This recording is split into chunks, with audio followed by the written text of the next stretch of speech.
All right, Fred, if you want to go ahead and say prayer for us. Most righteous God and loving Heavenly Father, we bow in your presence today. We thank you for our club and the members here. We pray that you would continue to be with us, give us the grace and strength to do good in our communities, Lord God. Thank you for the meal that's provided. We pray that you bless it. We thank you in Jesus' name. Amen. Amen. All right, now he gets to lead us in song. I guess because I wasn't here last week, I had double duty. It's good to be here. And we're going to do a song that everybody knows, America, my country 'tis of thee, sweet land of liberty, of thee I sing. My country 'tis of thee, sweet land of liberty, of thee I sing. Land where our fathers died, land of the pilgrims thrive, from every mountainside, let freedom ring. I don't hear you. Thank you, so good. Thank you, Fred. You're Thank welcome. you. All right, like I said, we do have a pretty full agenda today, which is really exciting and stressful at the same time because I feel like I'm running in about 30 different directions. But let's get this meeting kicked off the right way and welcome some of our guests. There's like a whole table in the back corner there full of guests. And I'm looking right at you. You can't hide from it. So you want to introduce yourselves and we'll get you welcomed in here. Yep. Yep, we got Marcy back there. All right. Rhonda, welcome back, Rhonda.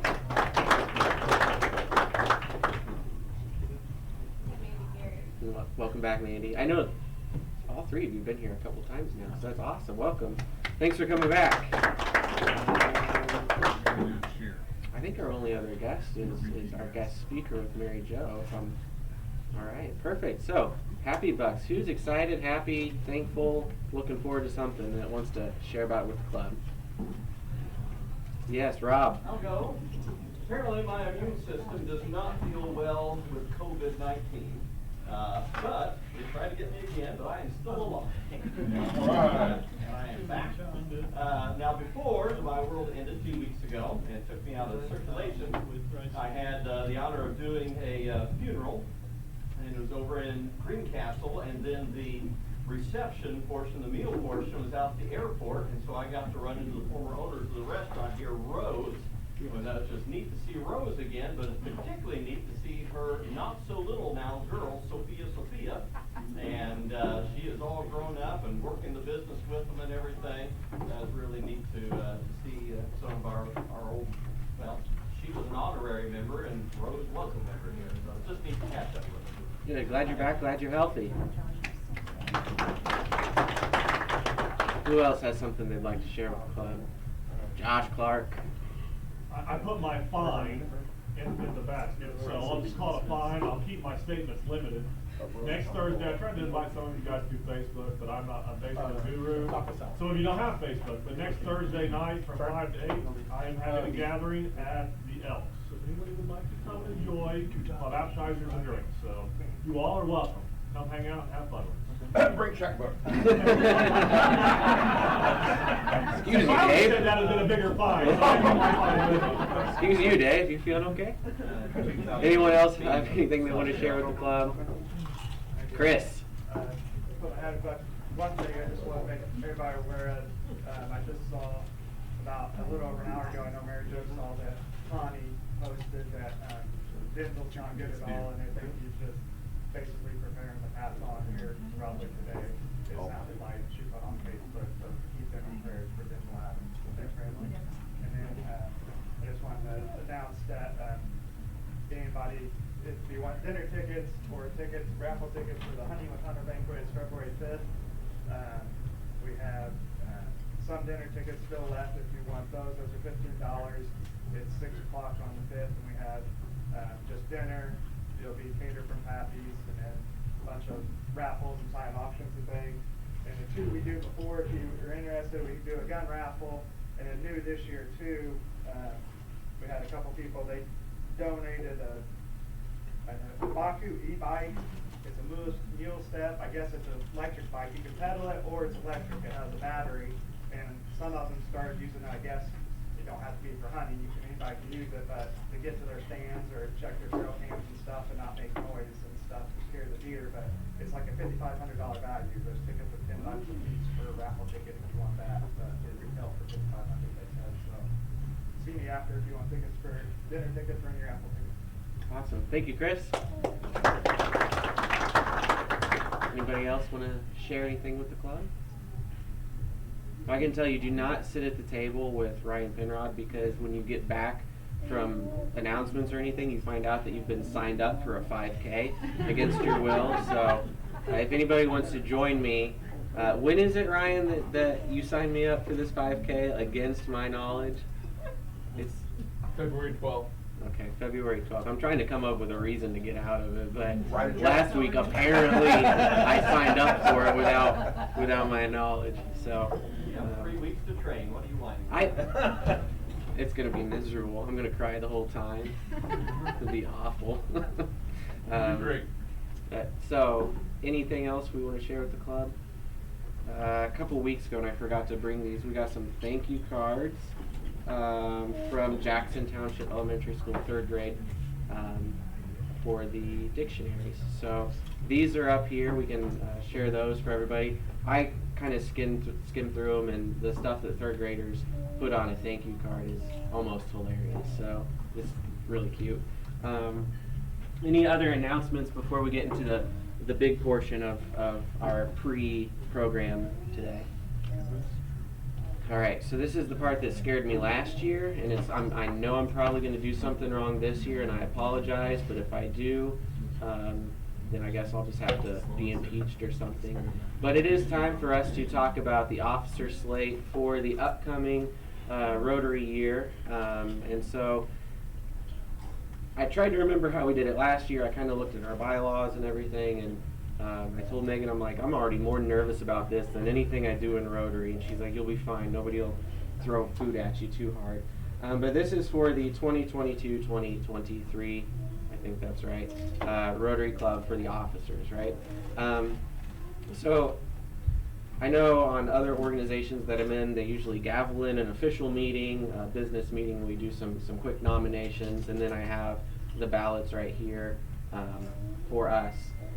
The easiest way I think that we did it last year is we approved it as a slate of officers after everybody was nominated and seconded and all that fun stuff. Everybody on this sheet of paper has already been asked. Nobody has been coerced against their will, as far as I know of, to hold these positions. And then this is just for the officers and not for the board. So at this time, to make this totally official, I'm going to gavel in an official Rotary business meeting. We're going to make the nominations for president, treasurer, secretary, sergeant of arms, and then president-elect. And then obviously I would just move down to immediate past president. And we'll go over that real quick, and then I will pass these out. And then it's just a simple question. Do you approve the above listed slate of officers for the Rotary Club of Brazil for 2022-2023? Circle yes or no. I do not need your name on it, okay, because then that takes the fun out of the secret ballot part out of it. So just circle yes or no. We'll get those collected. So let's make this totally official. This is like going to be the only time I use this gavel as president, so this is exciting. So fun. Okay, so business meeting for the Rotary Club officially open. We have on our slate of officers, I'm going to read their names. I can't make any motions. I can't do any seconds. So I'll rely on audience participation for this part of the program. So for president for the 2022-2023, as you all should know by now, we have Chris Rogers lined up for that. So at this time, I would like to open the floor for nominations for president, so we can officially nominate Chris Rogers for president for the upcoming term to make it official. I Yes. move the nominations to close. Second. You just want to get this over with? Move along. All right, Chris, you accept? Yes. Okay. All in favor say aye. Aye. All right. Any opposed? Okay, perfect. Treasurer, we have Stephanie Schottmeyer for that. Close the nomination. You guys are so easy. Second. All right, there's okay. All in Stephanie, you accept? Okay. All in favor say aye. Aye. Okay. Any opposed? Perfect. Secretary we have for Peggy, and she's not even here to defend herself on this one, but I promise you she still wants to do it. So is there somebody who wants to move to close nominations for Peggy for Secretary? I'll nominate Peggy Ward. Okay, there's the nomination for Peggy. Any second on that one? Second. Charlie's got that one. Sound good? All in favor for Peggy to be secretary for the upcoming term, say aye. Aye. Any opposed? All right, Sergeant at Arms Charlie Jackson has volunteered to stay in that role. So we're going to open up nominations for Sergeant at Arms at this time. Anybody would like to nominate Charlie officially for that role? Don't all speak it up. Okay, Emily, is there a second on that one? Stephanie, all right, all in favor of Charlie for Sergeant at Arms, say aye. Aye. Opposed? All right, and then President-elect, is he even here to defend himself? No, I promise he did. All right, Dwayne has graciously agreed to step into the role as President-elect for the upcoming, so then he would serve as President after Chris, so we're pretty excited about that. So we'll open nominations for President-elect for the 2022-2023 with that. So who would like to officially nominate Dwayne? And then we got two people. So we're going to go with Roger, since you already did one. All right, and then Emily's going to second that one. So all in favor of Dwayne for the President-elect, say aye. Aye. Any opposed? All right, and then I don't think we have to vote for me to be immediate past president because that's just how this works, but my name's listed on here, so we'll ignore that part. So this time I'm going to ask for some help to pass these around. Just circle yes or no to approve the slate, and then I will collect these at the back of the room. While we're doing this, I'll give you a couple minutes, and then we'll have Mary Jo come up and introduce herself and our guest speaker. So, Mary Jo, if you want to go ahead and come on up here. I'll go ahead and gavel us out of our official meeting minutes. So, thank you for your help on all that. Here, I'll give you this too. Oh, well, thank you very much. Do I have a pen? Someone. Thank you, Andrew. I think you did a wonderful job. Let's give him a hand. Okay, I'm Mary Jo Allenbaugh, and I have been in the club since 2020, and Marianne and I were discussing that. Suddenly we became the old people in the club at some point. I'm not sure when that happened, but it has. I was president of the club 2012-2013. That was the year of the drought. There was a time when I thought we could never have a worse 4th of July than when I was president. But guess what? We did, so I feel a little better. I am married, 43 going on 44 years, to a wonderful gentleman. We're both retired. We have 2 grown children, 3 adult grandchildren. So we do try to travel as much as we can. Have a big 5th wheel, and we like to travel around the country. My best friend forever, Leah Shook, and I have a sewing ministry called Sewing Seams of Hope. We've done that since the year 2000. Yes, 2000. And this has just kind of become what we do. We sew breeches, dresses, and diapers and send them all over the world to all kinds of third world countries. So this is our main focus now.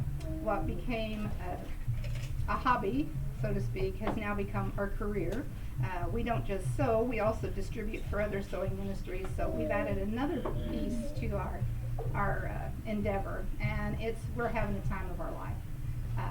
But today I want to talk to you about a wonderful young lady who has taken a position with the Clay County Health Department, and you may see her out at places like this or other restaurants. She is actually the person who is doing the food inspections here in the county. This has been a much needed position, and she's working really hard to get caught up and get everybody up to code and doing what they need to do. And so she's going to tell us today a little bit about food safety. This is my friend Judah Lorman.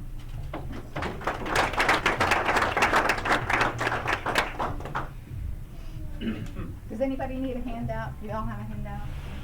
Follow along, there will be a test.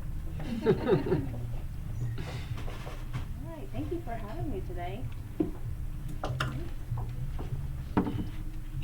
All right, so I've been the health inspector since the end of September, and It's been really interesting and actually pretty fun for me to get to go around to different restaurants like this and just see what's going on. And I've had my serve safe since I was 17, so I've kept up with it for a very long time now.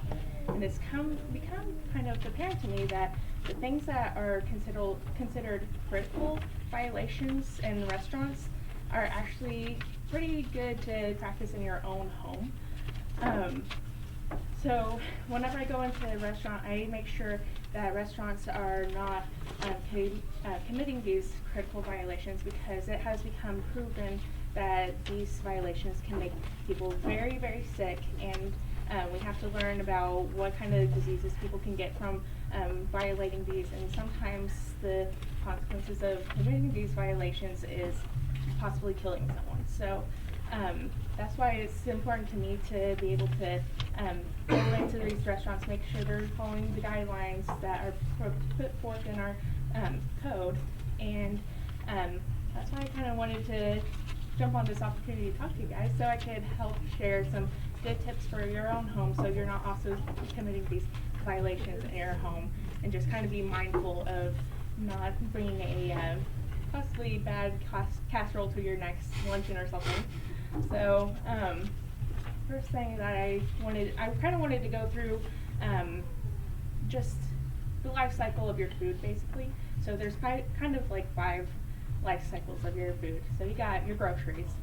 So whenever you go to your grocery store, it's really important to make sure that you're not buying food that has been dented or in damaged packaging. I go into grocery stores myself and check, but I can't be there every single day, every single week checking on the packages. So whenever you as a consumer are going in, make sure you're buying good packages, because I actually had this happen to me where I had bought canned food for my house, and my cats, I have cats, and they were going all wild for this can. I was like, man, why are they going wild for this can of food? And it was dented, so whenever I eventually opened it up, it was all rotten on the inside. I was like, okay, so pay attention to cats, but also don't buy damaged food.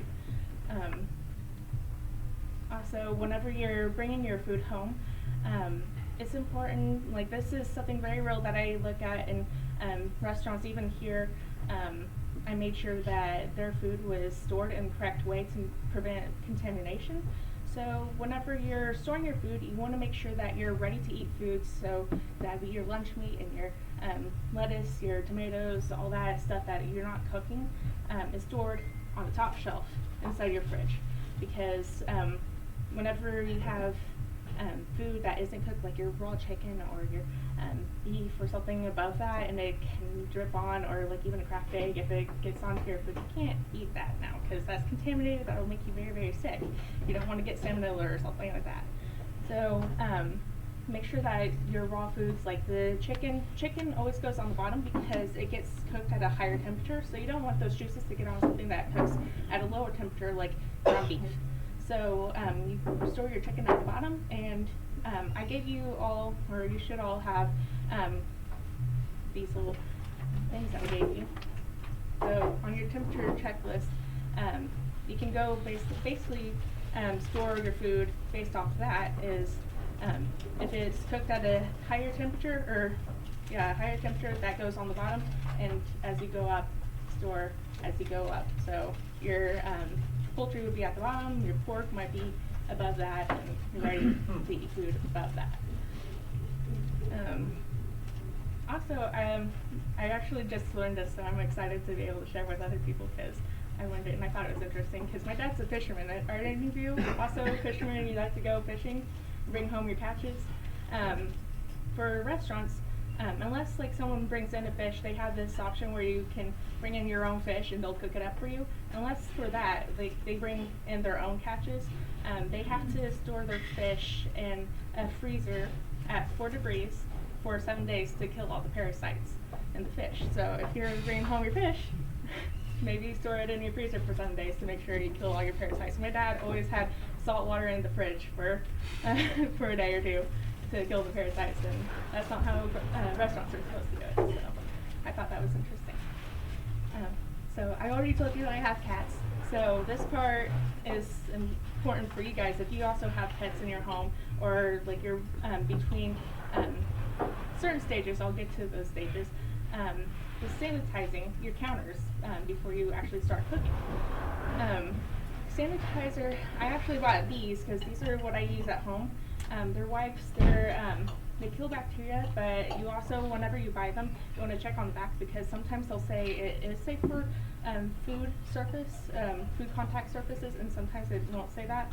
So always buy the ones that say they're safe for food contact surfaces. If you don't want to buy those, you can also use vinegar water, or you can also use bleach, which is something that even cilantro uses, is a bleach, but you don't want to use straight bleach because those are chemicals that could hurt you, so you have to dilute it. So a good rule of thumb is for 1 gallon of water, put basically half an ounce to an ounce of bleach into it. And if you like, how do I even measure out a half an ounce to an ounce? A good visual I found is basically filling the cap of your bleach container halfway with bleach and putting that into your water. So that's proven to be pretty consistent with getting it to the right consistency. So the next step would be defrosting. And defrosting, my mom and my grandma, I always watch them put it in like their frozen foods, their frozen meat or whatever, into the sink overnight, and like that's how they defrosted it. Well, that's actually kind of unsafe. That's not how you're supposed to do it. Like, I actually dinged people for this in restaurants. I did twice last week actually. Because whenever it's defrosting, the outside will defrost first, and then it will grow bacteria, and the insides will still be frozen, but the bacteria will start growing on the outside, and that's very unsafe. So there's 4 ways to properly and safely defrost your food. So you can put it in your fridge, like you're going to be making pork shoulder or something on Sunday, so maybe throw that into your fridge on Friday to let it properly defrost. You can also submerge it under running water. Running water will keep any kind of like outside things from contaminating your meat. You don't even have to take it out of the package, just keep it under there, keep it under about 70-degree water, room temperature water, and defrost it that way. You can also thaw it in the microwave. That seems to be a pretty good way. Just flip it over if it's like a chunk of meat, or if you can stir it up, then stir it up if you're doing like a leftover or something, like a soup. You can also thaw it by cooking it. That's also a good viable way. Like if you're doing burgers or something, you can go ahead and toss it in your pan to defrost it. The next step would be cooking. So there's a few things that actually came to my attention recently. Is I should probably show people how to properly use the thermometer. It kind of became a problem for one of my places that I had to go, was they didn't know how to use the thermometer properly, and basically they didn't even know to take off the little cap, so they didn't even know how to use that. So make sure to take off your whole thing there, and the probe, usually there's like a little bevel, or there might be like a little bit skinnier at the tip. That part has to go into the thickest part of whatever you're cooking. So if you're doing a casserole, a chunk of meat, whatever, it needs to be, the very tip needs to be into the center of the thickest part to make sure that you're cooking it to the correct temperature. So now that you know how to temp your food, we've already gone through how to store your food based off the temperature, but it is really important to base your how well cooked your food is based off these temperatures. Because even in like retirement homes, hospitals, if they wanted to serve them steak or something, and the patient requested at a lower temperature, like at medium rare or something, hospitals have to log that to make sure, like, okay, this person wanted it to be cooked their steak to be cooked at a lower temperature, they could get sicker, and we just want to make sure like we're giving them the proper care that they need for this. So it is important to cook things to the right temperature, because you can get sick from that. Yeah, whenever you're cooking, you also want to prevent cross-contamination. So usually what we recommend with the health department and through the code, it is actually in our code that whenever you're working with foods, cooking it, either do your foods, your hazardous foods first, or do it in separate locations. Like here in Cilantro's, they actually have their own workbench for raw meat, and they can do their ready-to-eat foods in a different location. So that is a really good way to make sure that you're not cross-contaminating. Also, whenever at home, whenever I'm cooking, I also have my own box of gloves that I use. So whenever I'm doing both, because I'm a multitasker, so if I'm working with the raw food, then I usually wear gloves, and so I can take them off quickly and work with my ready-to-eat food so I don't get myself sick. Now that you've gone through all those stages, we get to the last part, which is leftovers. So if you're one of those people like me who likes their Thanksgiving leftovers and make a special dish with that, I get excited about that. I don't know about other people, but it is also important to make sure that you're not making yourself sick after you've cooked your food and you're storing it and you're eating your leftovers. So I actually have a roll of duct tape in my kitchen with my Sharpie, and I write the date that I actually cooked the food and put it on the container that I put my leftovers in. A general good rule of thumb is you can keep your food in the refrigerator for 3 to 4 days. You can also keep it longer in your freezer, but generally, good rule of thumb, don't keep your leftovers in the fridge for more than 3 to 4 days. Make sure you don't get yourself sick with the bacteria that could grow on it. So now that we've gone through those, I really wanted to go through these because everything that I mentioned here is considered a critical violation, and that's why I want to make sure everybody understood those things, because those are very real things that have been proven to make people very, very sick. So, does anybody have any questions? How long after a violation do you do? It depends on the violation. So for critical violations, like I discussed here, I never go more than a week before coming back to make sure that they've corrected it. So yeah, so I actually came back maybe every 5 to 7 days here whenever I came here the first time. So you know.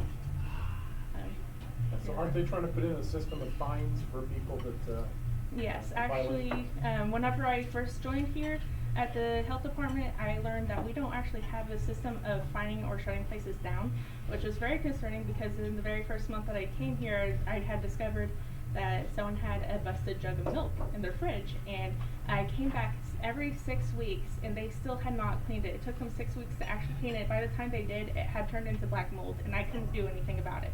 So I'm actually currently working with our health department and our commissioners to update our food ordinance to make sure I can be able to enforce that. Back there. Do they know in advance you're coming? No, I don't inform anybody that I'm coming because I want to see what the day-to-day practices are. So if I let them know beforehand, then they have a chance to clean up, and I don't want that to happen because I want to see what the day-to-day is. Yes. What does it take to close the place down? So currently, according to our food ordinance, which I actually brought that if you want to take a look at it, but I can only shut a place down if there is a, it's considered a physical hazard, I guess, because it would be like a fire, no water, no electricity, sewage backing up, something like that.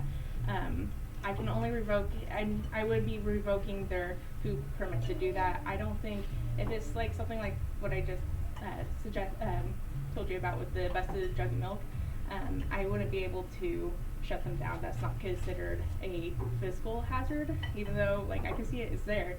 That's not considered part of it. So that's what it is currently. So I'm working right now with the commissioners to be able to say, okay, so this is something that can make someone very, very sick. It's a critical violation.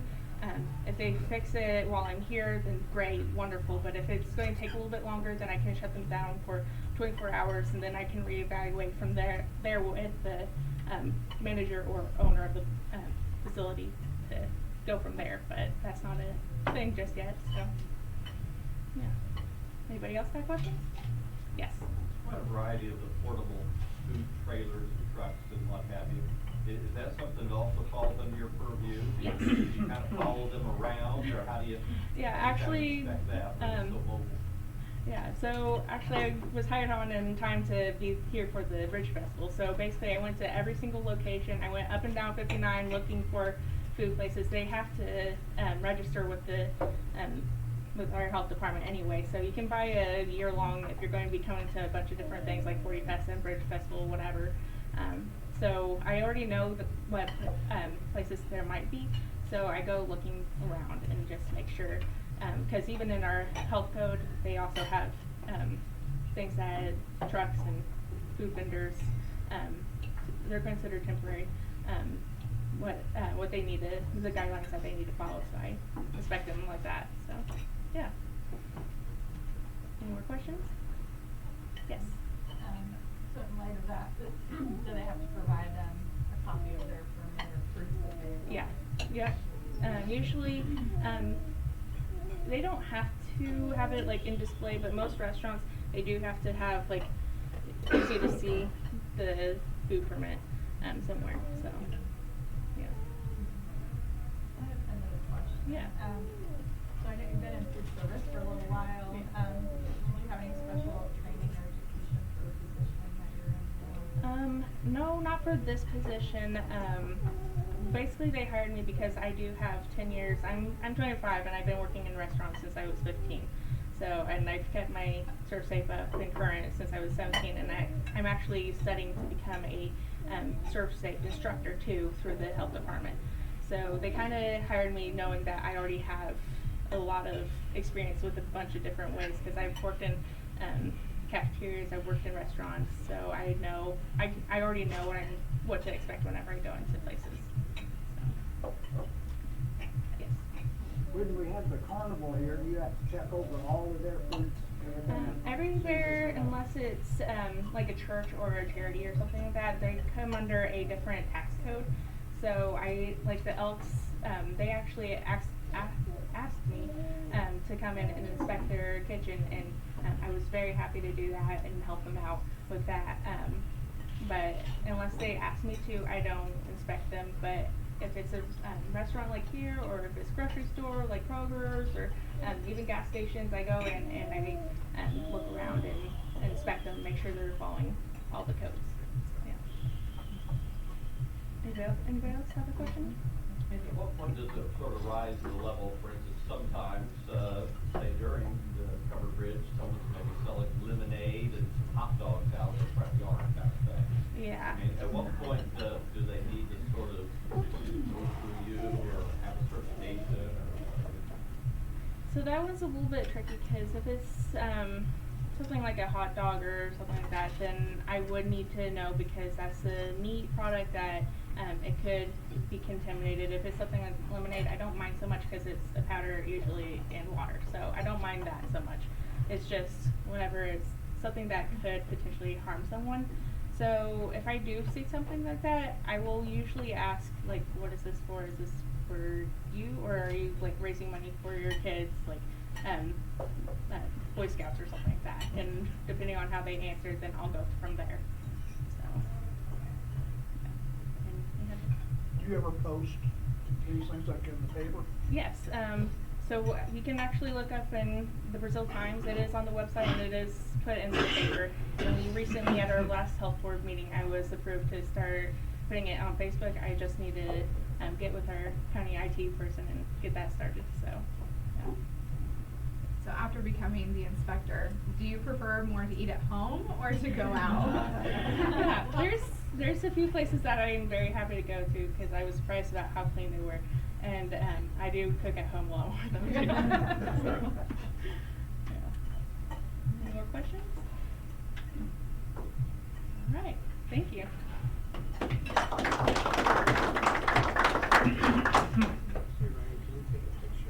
Sure. I was gonna have her do it, but she.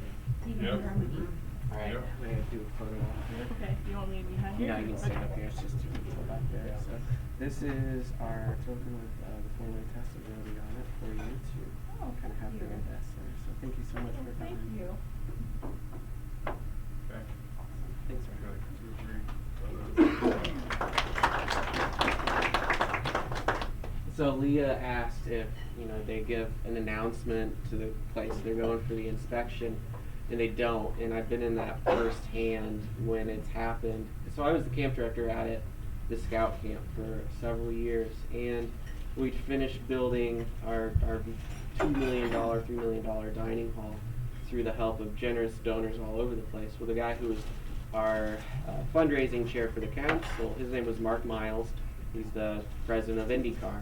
And then his cohort was Jim Morris, who was the president of Pacers Sports and Entertainment. So we had this big dining hall dedication with Mark Miles and Jim Morris and like state representatives and everything, and like 300 people like coming to camp in the middle of our biggest week of summer camp for a lunchtime dining hall dedication. And the health inspector walked in as we're trying to like negotiate, having way too many people in a dining hall that we were well over code for, to have this big dedication. And it was not her. This was like 10 years ago or something. And it was stressful because, when you're in the middle of a big event like that, where a lot of moving parts and you got these VIP people coming in and everything, and then you got a health inspector with a clipboard and a meat thermometer walking around, and it really was like not ideal because we're gonna do tacos that day, so each table had like a bowl of sour cream sitting out like 45 minutes before we were like, just because like we had so much going on, and we're like, ah, crap. But everything was fine. It was all good and everything. It's just summer camp, right? But the health inspector at that time was very polite and understanding, and when they realized what they had walked in on, they're like, ah, crap, I should have come a different day, because then it was just it was crazy, but it was a good time. So yeah, they don't give you a heads up. And I think I called Megan at that time because we were living in Fishers, and I'm like, you will not believe what's going on right now. Anything else for the good of the club? We do have to have a quick little board meeting, real quick, just in the back corner there. Unfortunately, one of the owners of Cilantro's came in and talked to me about pricing, so I know I threw everybody a curveball like less than a month ago about having to raise prices. Now they came to us again, they're like, oh, by the way, we still need to raise prices. So I need to talk that over and get the board up to date on what this individual just shared with me, and then we'll kind of go from there. So that's in limbo now, and I apologize, but it's kind of frustrating, but I get it.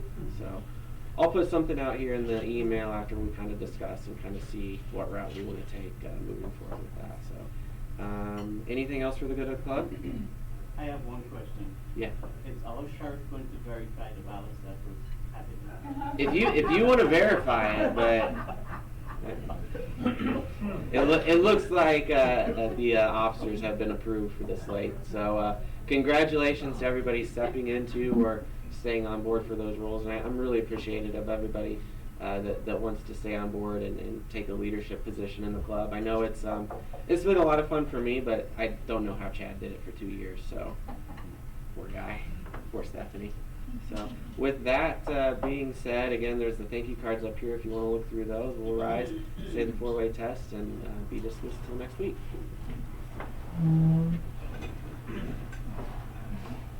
Of the things we think, say, or do, is it the truth? Is it fair to all concerned? Will it build goodwill and better friendships? Will it be beneficial to all concerned?